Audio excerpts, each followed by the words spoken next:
The Montreal Expos' best season in their history was topped by the strike. They had the best record in baseball at 74-40, and were 6 games ahead of the Atlanta Braves in the NL East despite having the second lowest payroll in MLB. Most baseball writers considered the Expos to be World Series contenders.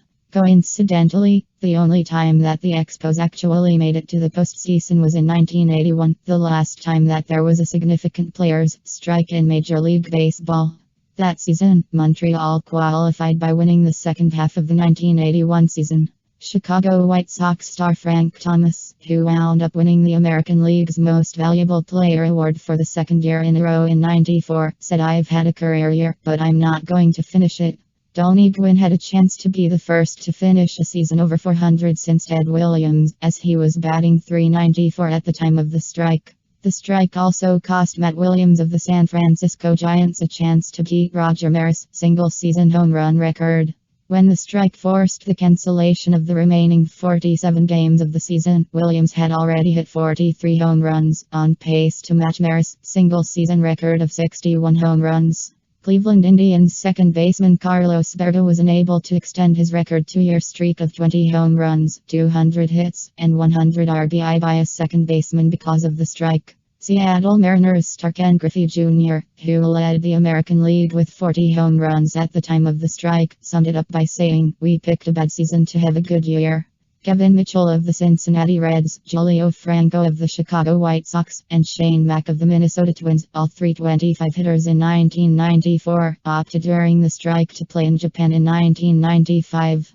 By the third day of the strike, Cleveland Indians owner Richard Jacobs directed that all souvenirs being sold at the Indians' gift shop carrying the words "Inaugural Season at Jacobs Field" be sold at half price. The Colorado Rockies were completing their last season at Mile High Stadium with an attendance of over 3 million through 57 home games for an average of 57,000 per game.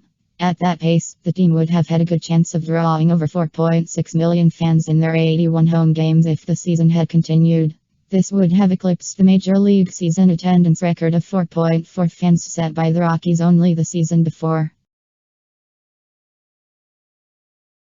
One of the few positive notes was that fans were spared from witnessing one of the worst division races in history.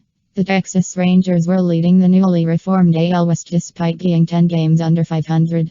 The last place California Angels were only 5.5 games out despite having the second worst record in the majors at 21 games under 500 on pace for 96 losses. In fact, the two last place teams in the other American League divisions, namely the Detroit Tigers of the AL East and Milwaukee Brewers of the AL Central, had better records than the Rangers. The National League's MVP award was given to Jeff Bagwell. His hand was broken by a pitch on August 10, just before the players' strike began. Had the season continued, he would likely have missed the remainder of the year and might not have won the MVP, but because of the timing of his lucky break, Bagwell became just the 4th player in National League history to win the award unanimously. The strike also led to an absurdity.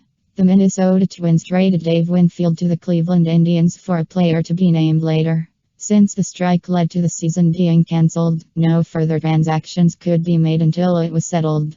The Twins would officially be listed as having sold Winfield to the Indians, but the actual transaction was conducted much differently.